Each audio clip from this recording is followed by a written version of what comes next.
Table decoration বা table spread, খাবার জায়গাটা সাজানো। আমি যেমন খেতে ভালোবাসি, রান্না করতে ভালোবাসি, খাবার জায়গাটা সাজিয়ে প্রেজেন্ট করতেও ভালোবাসি। এই কিছু ছবি আমি শেয়ার করছি আপনাদের সাথে। পয়লা বৈশাখে সাজানো 16 আনা বাঙালিয়ানা।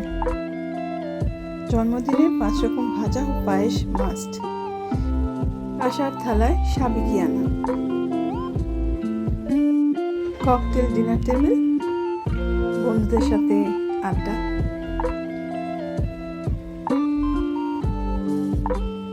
কর্তামশাই দাঁড়িয়ে দেখে নিচ্ছেন সব ঠিকঠাক আছে তো। Christmas eve, shepherd's pie, fish fry, chips, cake, wrap. আর ডিসেম্বরের শীতে চা না হলে কি আর চলে? Darjeeling first flush. এটা এক সকাল সকাল ব্রেকফাস্ট স্প্রেড।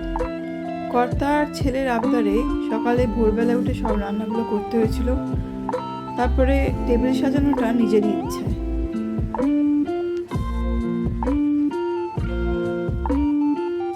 কেমন হয়েছে একটু জানাবেন প্লিজ।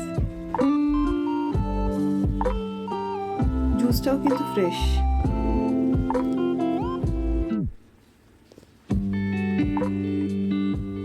ইচ্ছে করছে তো এরকম করে সাজিয়ে নিতে।